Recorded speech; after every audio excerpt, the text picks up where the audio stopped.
13절입니다. 제가 봉독해 드립니다. 그때에 천국은 마치 등을 들고 신랑을 맞으러 나간 열 처녀와 같다 하리니 그 중에 다섯은 미련하고 다섯은 슬기 있는 자라. 미련한 자들은 등을 가지되 기름을 가지지 아니하고 슬기 있는 자들은 그릇에 기름을 담아 등과 함께 가져갔더니 신랑이 더디움으로 다 졸며 잘새 밤중에 소리가 나되 보라 신랑이로다 맞으러 나오라 하매 이에 그 처녀들이 다 일어나 등을 준비할세. 미련한 자들이 슬기 있는 자들에게 이르되 우리 등불이 꺼져가니 너희 기름을 좀 나눠달라 하거늘 슬기 있는 자들이 대답하여 이르되 우리가 너희와 쓰기에 다 부족할까 하노니 차라리 파는 자들에게 가서 너희 쓸 것을 사라 하니 그들이 사러 간 사이에 신랑이 오므로 준비하였던 자들은 함께 혼인잔치에 들어가고 문은 닫힌지라. 그 후에 남은 처녀들이 와서 이르되 주여 주여 우리에게 열어주소서. 대답하여 이르되 진실로 너에게 이르노니 내가 너희를 알지 못하노라 하였느니라. 그런즉 깨어 있으라. 너희는 그날과 그때를 알지 못하느니라. 아멘. 이 마태복음 25장은 이 하나님 나라에 대한 비유들로 기록하고 있습니다. 이 비유를 보면 약간 우리 이 대한민국이 가지고 있는 문화와는 좀 약간의 차이가 있습니다. 여기서 오늘 이 비유를 우리가 이제 대할 때 이 조심해야 될 것이 있다면 이 비유에서 예를 들어서 양이 많다, 99마리 양이 있고 한 마리의 양을 찾아가는 그 목자. 그러면 또 양이 많은 것에 이 초점을 두는 것이 아니라 지금 이 초점이 하나라는 것입니다. 그러면 예를 들어서 오늘 본문에 열 처녀의 비유도 마찬가지고 달란트의 비유, 양과 염소의 비유. 여기서 예수님이 의도하시는 것이 무엇인지를 간파해야 됩니다.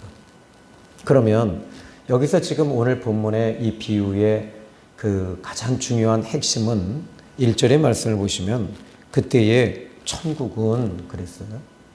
그러면 여기 이 천국이라는 말은 이 천국이 어떤 곳인가 이것이 증명하는 것이 아니라 천국에 들어가는 조건을 이야기하고 있다고 보시면 됩니다. 고대 중동 지방에는 이 결혼식을 하루에서 길게는 일주일가량 결혼식을 행사를 갖는데 이 결혼식은 주로 낮보다는 밤에 이 결혼식을 합니다. 실은 저도 이 지난주 토요일하고 또 2주 전에도 계속 지금 결혼식을 초대받아서 가게 되는데 그런데 이 우리나라 같은 경우에는 보통 이 주말에 이렇게 하잖아요. 토요일이나 주일날. 근데 우리 크리스찬들은 이 주일날 안 해요. 그 이유가 어디 있을까요? 하나님 앞에 예배하는 게 먼저이기 때문에 그래요. 그러면 지금 이스라엘 백성들도 이스라엘 자손들도 결혼식은요 안식일 날 하지 않아요. 그때는 하나님을 예배하는 것이 우선이기 때문입니다. 그러면 왜 밤에 이렇게 이스라엘 백성들은 밤에 결혼식을 할까요? 그 이유는 이렇습니다. 이 두 가지 의미가 있는데 첫 번째는 낮에는요 이 중동 지방 이스라엘 지방은 너무 더워요. 그래서 이 낮에 낮 기온이 약 40도에서 55도까지 올라가니까 지금 이 결혼식 이 잔치 자리가 고통스러운 거죠. 그러니까 어떻게 하냐면 주로 밤에 이 결혼식을 하게 돼요. 결혼식을 하면서 또 이 결혼식을 하는 것은 이제 축제이며 잔치이거든요. 그래서 양가 집안이 이제 하나로 뭉쳐지는 그리고 또 하나가 되는 그런 축제입니다. 그런데 이 축제를 극대화하는 게 뭐냐면 낮보다는 밤이에요. 그래서 밤에 이렇게 축제를 하는 거죠. 이게 두 가지 의미가 있습니다. 그러면 또 한 가지 의미가 더 있다면 그것은 바로 이 이스라엘 백성들은 가지고 있는 그 시작의 개념이 보통 우리나라는 새벽 뭐 한 5시나 아침에 일찍 일어나면 그때부터 이제 아침이 시작이 되잖아요.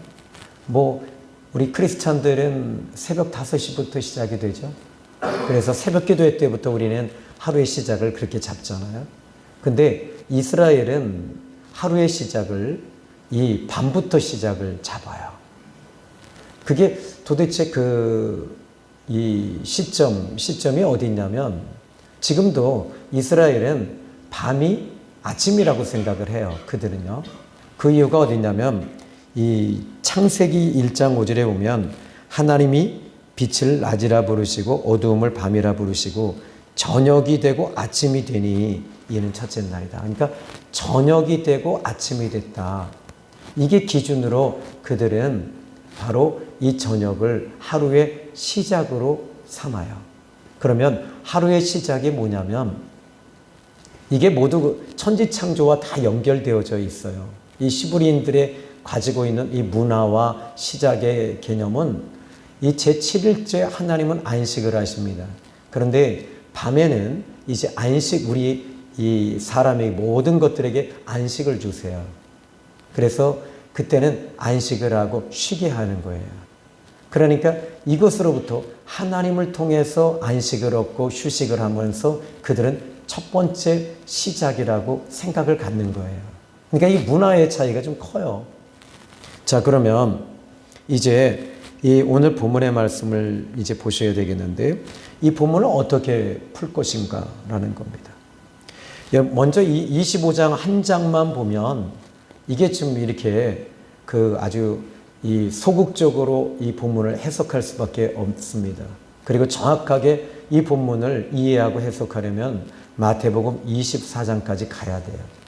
24장 전체가 이야기하고 있는 건 마지막 때에 일어날 종말장이라고 보시면 됩니다. 그러니까 이 마지막 때는요, 이 수없이 많은 일들이 벌어질 거예요. 그래서 자연적 재해와 그리고 전쟁과 그리고 지진과 그리고 적그리스도가 일어날 겁니다. 이런 일들이 마태복음 24장에는 예수님께서 친히 마지막 때 있을 일들에 대해서 이야기를 하십니다. 그리고 25장은 그것에 대한 비유라고 보시면 돼요. 그래서 25장은 24장의 종말을 위한 비유장이다. 좀 더 쉽게 예수님께서 하나님의 택함 받은 사람들은 어떻게 살 것인가, 어떻게 준비할 것인가, 어떻게 이 종말을 대비할 것인가를 이야기하고 있는 것이 25장이라고 보시면 됩니다. 그러면 이제 이 25장의 이 열처녀의 비유를 이제 결론적으로 좀 이야기하자면 이렇습니다. 44절의 말씀을 좀 껑충 띄어서 보시면 이렇게 이야기를 합니다. 이 25장, 24장, 44절도 그렇고요. 24장으로 좀 볼까요? 24장에 보시면 너희도 준비하고 있으라. 생각하지 않은 때에 인자가 오리라. 여기 준비하고 있으라 이렇게 말하고 있습니다. 그러니까 여기 무엇을 준비하냐라는 거예요. 신랑이신 그분이 오실 때 준비하라는 거예요. 그러니까 지금 마태복음 24장과 25장은 하나의 연결선상에 있다고 보시면 되는 거죠. 이해가 됐으면 좋겠습니다. 그러면 이 25장에 이제 이 25장에 무엇을 준비하냐는 거예요. 근데 또 중요하게 여기 있는 게 있습니다. 뭐냐면 여기에 그 13절의 말씀을 보시면 오늘 본문 13절에 그런즉 깨어 있으라. 너희는 그날과 그때를 알지 못한다. 이렇게 말씀하십니다. 깨어 있으라. 깨어 있으라. 근데 이 부분이 24장 39절에도 이 42절의 말씀을 보시면 그러므로 깨어 있으라. 어느 날 너희 주가 임할는지 너희가 알지 못함이니라. 43절에 너희도 아는 바니 만일 집주인이 도둑이 어느 시각에 올 줄을 알았더라면 깨어 있어 그 집을 뚫지 못하게 하였으리라. 깨어 있으라. 이렇게 말씀하고 있어요. 자, 근데 문제는 오늘 본문이 이제 어떤 패턴으로 움직이냐는 겁니다. 오늘 본문은 이 10명의 처녀가 이제 등장하게 됩니다. 그래서 신랑을 맞으러 나간 10처녀와 같다 하리니 하면서 지금 여기서 이 본문의 핵심이 뭐냐면 신부와 신랑이 핵심이 아니라 10처녀에게 핵심을 두고 있다는 거예요. 그러니까 지금 이 10처녀에 집중하고 있는 것입니다.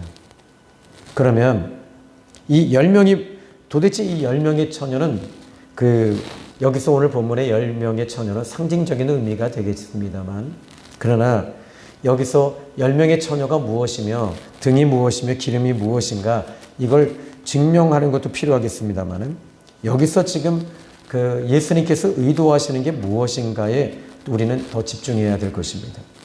문제는 21절에 아까 전자에도 이야기했죠. 그리고 이 24장에도 이야기를 했고 또 21절에도 여전히 계속 이야기하고 13절에도 이제 이렇게 이야기를 합니다. 그런즉 깨어 있으라. 깨어 있으라. 너희가 그날과 그때는 알지 못한다. 이렇게 말씀하십니다. 그러면 문제가 있습니다. 지금 깨어 있으라고 했는데 10처녀가 지금 다 어떻게 했습니까? 지금 오늘 본문의 말씀 보시면 5절입니다. 신랑이 더디옴으로 다 졸며 잘세. 그러니까 10처녀가 다 졸고 있었어요. 다 자고 있었어요. 그러면 10처녀가 다 자고 있는데 여기서 신랑이 지금 졸고 자는 것에 대해서 책망해야 되거든요. 근데 책망이 없어요. 그러면 이 본문에서 의도하는 게 뭐냐? 이 부분을 정확하게 우리가 좀 이 포커스를 좀 맞추는 것이 좀 필요할 텐데. 자, 먼저 이 10처녀는 다 자고 있습니다. 그런데 여기서 슬기로운 5처녀와 어리석은 처녀에 대해서 이제 살펴볼 필요가 있는 거죠. 그러면 여기서 예수님께서 이제 깨어 있으라 이 말이 잠을 안 자고 또 신랑을 이런 것들이 아니라 지금 이 깨어 있는 것이 뭐냐면 슬기로운 처녀는 무엇을 준비하냐는 거예요. 등과 잔과 기름을 준비했던 것입니다. 그러니까 여기서 기름을 준비했다는 것이 바로 깨어 있다는 거예요. 이렇게 연결을 해서 이 성경을 보지 않으면 이 25장은 난제가 돼요. 근데 난제는 아니에요.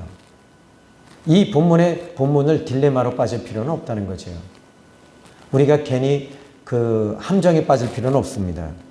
그러면 여기 오늘 본문의 주인공은 신부도 아니고 들러리인 10명의 처녀들인데 신랑이 오기만 기다리고 있습니다. 근데 문제는 신랑이 더디 오고 있다는 거예요. 그런데 드디어 이제 신랑이 왔습니다. 신랑이 와서 다 졸고 잔 것에 대해서 책망하지 않습니다. 근데 책망하고 있는 게 뭐냐면 기름이 없는 것에 대해서 책망을 받고 버림받고 있다는 것입니다. 자, 등과 잔은 모양이며 형식이고 이 등과 잔은 바로 왜 필요하냐라는 거예요. 여러분 이 등이 필요한 여기 이제 컵이 좀 쉽게 이해를 해 드릴게요. 이 컵이 필요한 이유가 뭐죠? 참 아름답다. 참 크리스탈 같이 참 이쁘다. 이걸 장식용으로 여기다가 올렸을까요? 아니거든요. 왜 이 잔이 필요하죠? 이 안에 물을 담기 위해서입니다. 여러분들은 이 바울이 이런 얘기를 합니다. 너희는 하나님의 성전인 것과 하나님의 성령이 너희 안에 계시는 것을 알지 못하느냐. 그러니까 지금 우리는 등과 잔이에요. 근데 우리는 이 잔인데 이 잔 안에 무엇을 담고 있어야 되냐는 겁니다. 바로 성령의 기름 부으심과 성령의 임재, 성령님이 우리 안에 계셔야 된다는 거예요. 고린도전서 6장 19절에 바울은 또 이야기합니다. 너희 몸은 하나님께로부터 받은 바 너희 가운데 계신 성령님의 전인 줄 알지 못하느냐. 자, 또 여기서 요한일서 2장 27절에 너희는 주께 받은 바 기름 부으심이 너희 안에 거하나니. 이제 기름 부으심이 우리 안에 거하는 거예요. 이것이 바로 이 잔이 있어야 할 이유가 바로 이 성령을 담고 있기 위해서 이 잔이 있는 거예요. 그러면 여러분의 몸과 여러분의 육신은 왜 존재하냐라는 겁니다. 성령님이 여러분 안에 계시는 것이 목적으로 바로 여러분의 육체가 있는 거예요. 근데 이 부분을 여러분이 세상적으로 보면 이해하기가 어려워요. 성령님이 우리 안에 계실 때 비로소 우리는 이 기쁨이 무엇인지를 알아요. 천국이 무엇인지 알고 또 내 주인은 이제 내가 주인이 아니라 하나님이 주인이 되어지는 거예요. 그러니까 내 마음대로 사는 것이 아니죠. 내 뜻대로, 내 고집대로, 내 생각대로 하는 것이 아니에요. 뭐 예를 들어 볼까요? 뭐 우리 권명여 권사님이 이제 음식을 하면 저한테 이야기를 하시더라고요. 근데 음식을 해서 기도를 하신대요. 그래서 이 부분을 목사님께 갖다 드릴까요? 성령님께서 감동을 주신대요. 그럼 그렇게 하신대요. 또 음식을 만들 때도 마찬가지죠. 주님, 제가 오늘 된장찌개 끓일까요? 콩나물을 끓일까요? 아니면 비지찌개를 할까요? 아니면 뭐 잡채를 할까요? 뭐 이런 거 다 여러분 마찬가지가 아니겠어요? 그래서 이제 우리가 주인이 아니라 지난주에도 말씀을 드렸듯이 우리는 주인을 바꿨어요. 하나님이 주인이 되시는 거예요.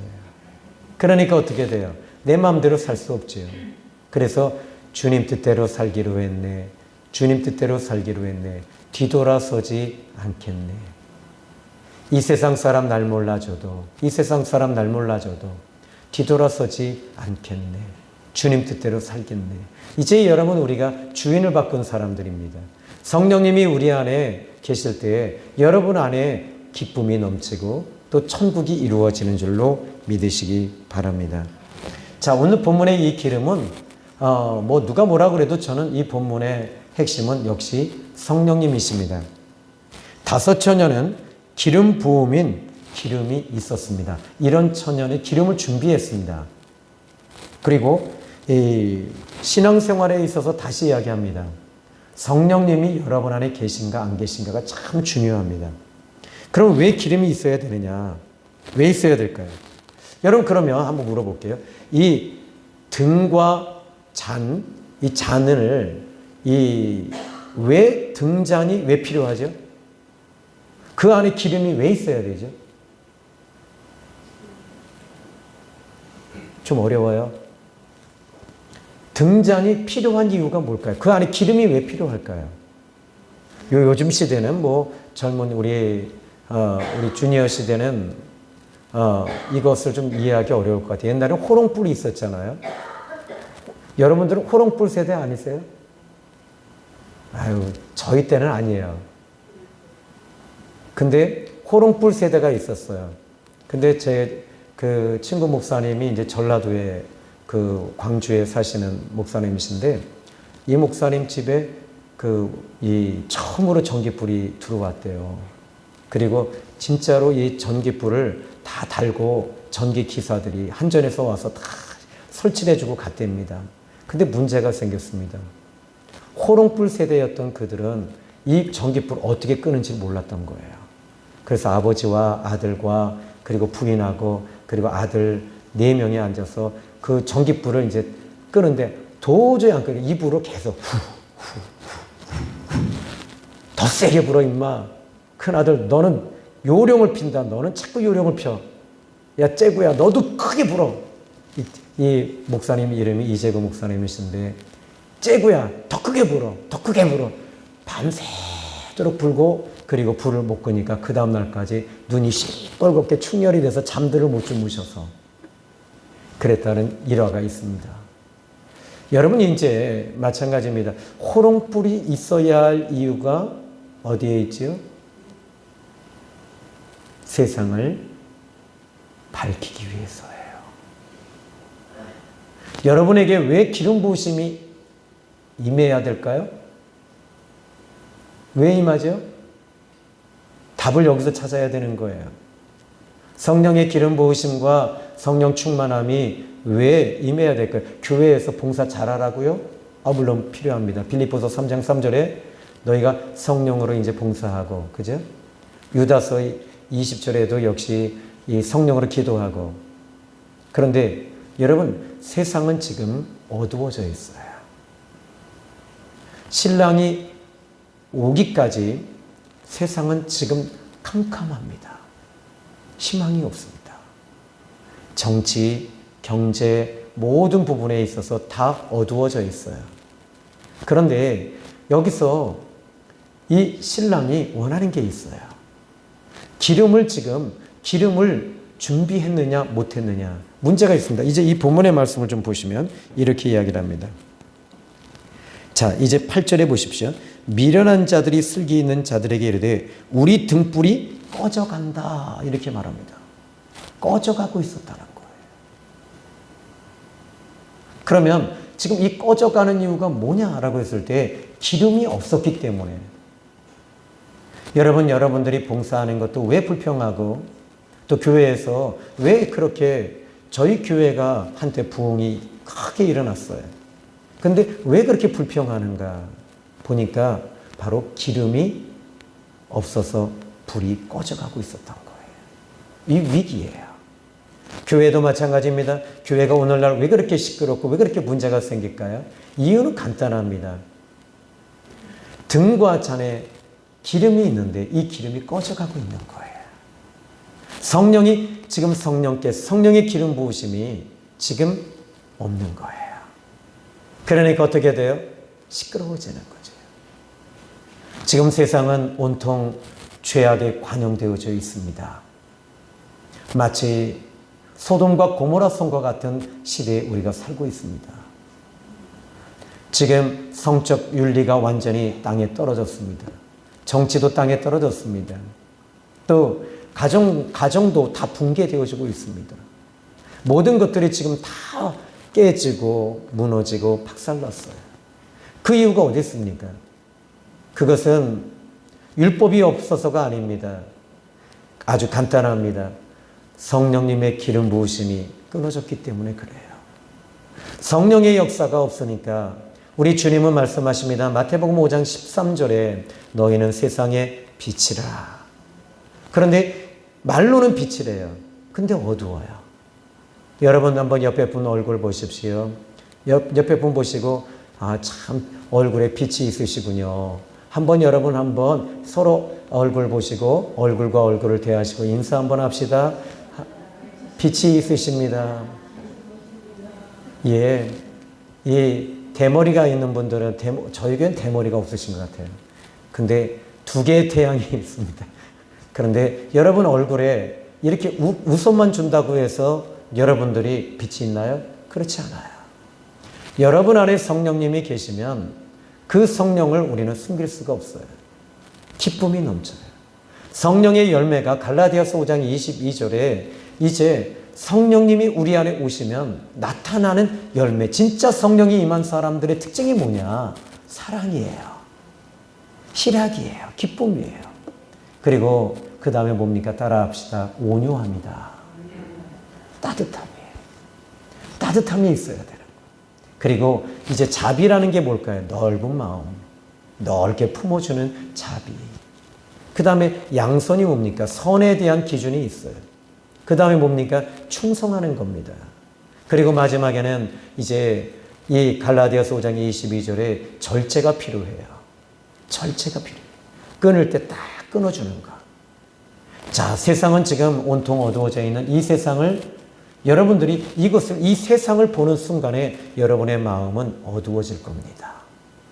오늘 저는 여러분들이 세상을 보는 것이 아니라 세상을 보는 것은 세상은 항상 어두워요. TV를 열어보십시오. 그죠? 다 동의하시죠? 다 어두워요. 그리고 이혼하는 가정이 너무 많아요. 도대체 그 이유가 어디 있을까요? 이길 수 있는 힘이 없어요. 남편을 이해 못하고 아내를 이해할 수가 없어요. 자기 중심적이에요. 주인을 못 바꾼 거죠. 예수님께 한번 그래서 어디 가신다고 권사님이 그러시길래 권사님 기도해 보세요. 꼭 기도해 보시고 그리고 움직이세요. 또 여러분들이 이 주인이신 예수님을 일단 뒤로 제껴놓고 내가 먼저 이거 필요한 거니까 해야지.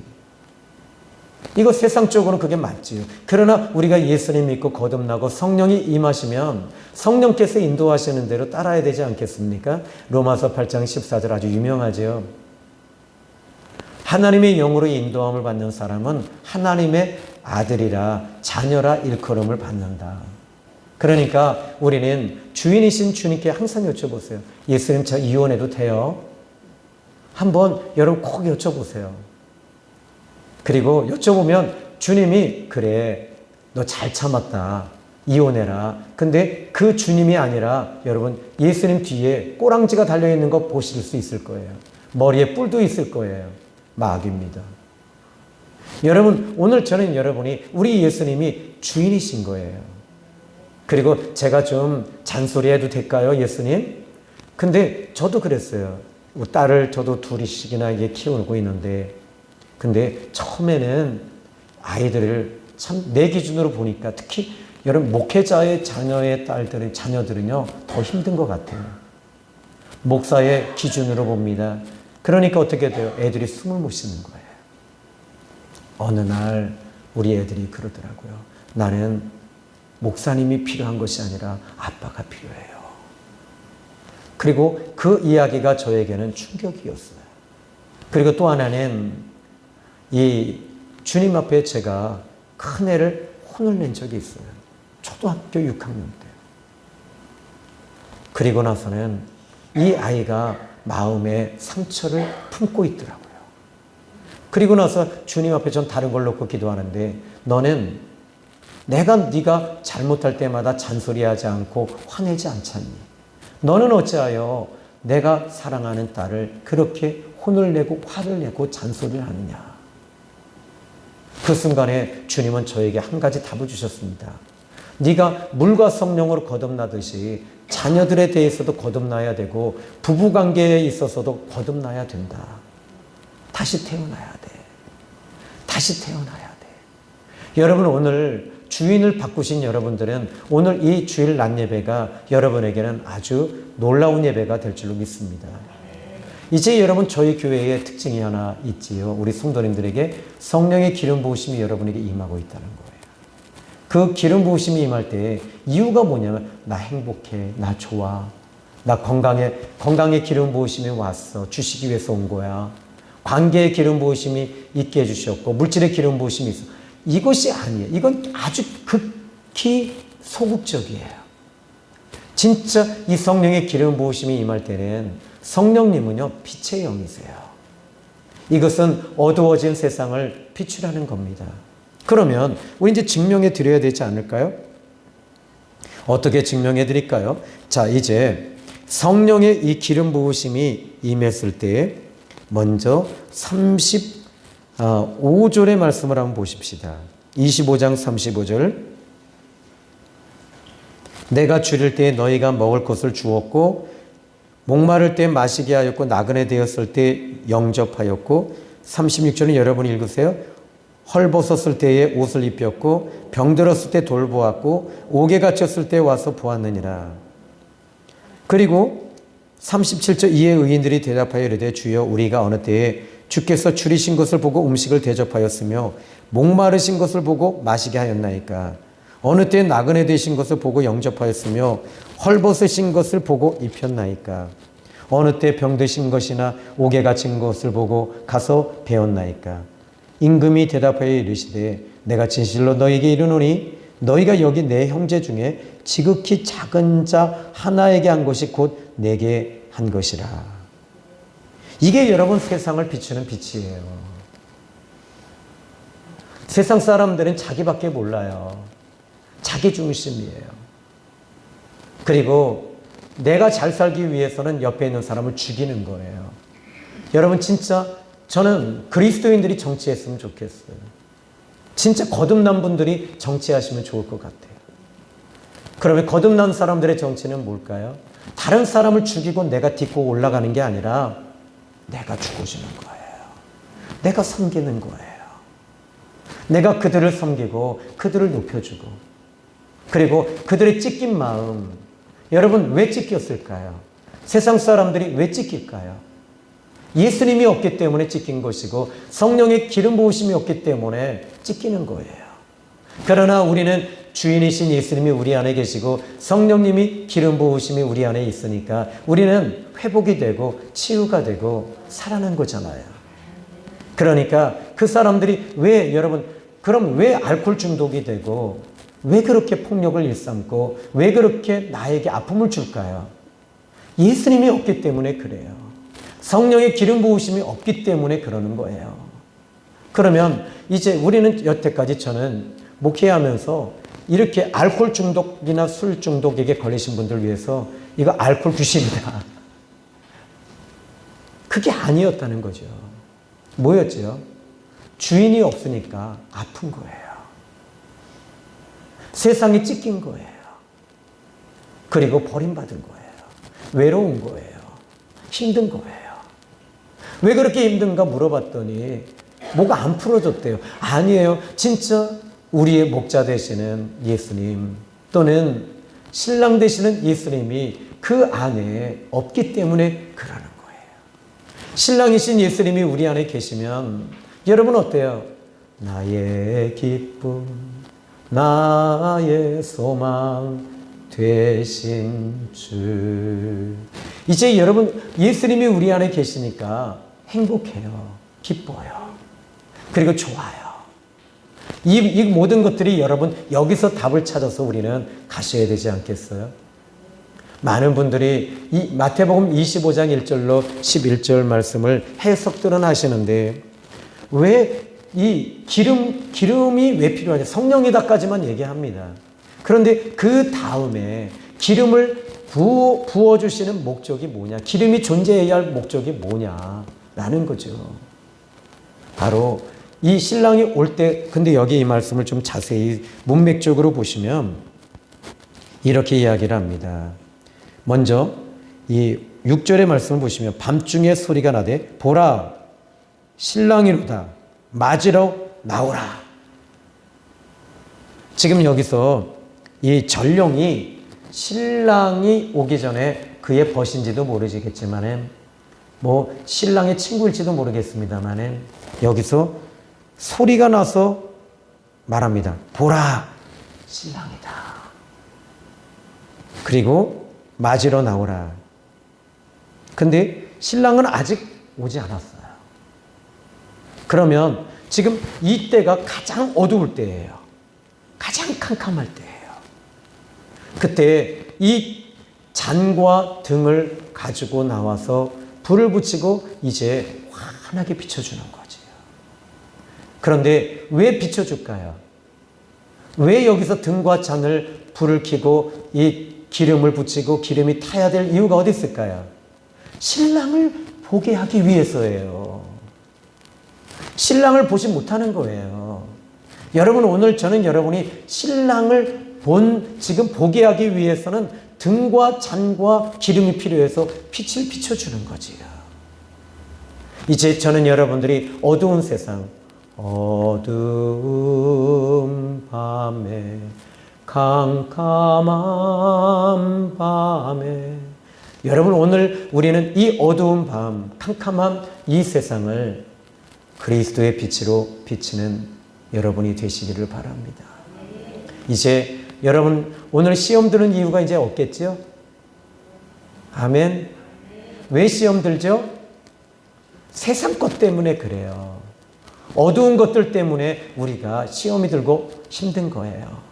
이제 신랑이신 예수님이 오시고 내 안에 성령의 기름 부으심이 있고 그러니까 여러분이 세상을 비출 수 있는 빛이 저와 여러분 모두에게 있는 줄로 믿습니다. 기도하겠습니다. 참 좋으신 하나님 감사합니다. 오늘 귀한 말씀의 비밀을 풀었습니다. 우리 사랑하는 성도들이 찢기고 아프고 상처 입은 이유가 하나님 기름 부으심이 끊어졌기 때문에 또 하나는 내 인생의 주인이 내가 됐기 때문이었습니다. 그러나 이제 주님 인생의 주인을 예수 그리스도로 바꾸었습니다. 성령님이여 기름 부어주시고 임재하시고 우리가 저 세상에 나가서 빛이 되고 소금이 되며 찢긴 사람들을 위로하고 아픈 사람들을 싸매주고 고통하는 사람들을 붙들어줄 수 있는 힘이 기름 부으심을 통하여 나타날 줄로 믿습니다. 예수님의 이름으로 기도했습니다. 아멘.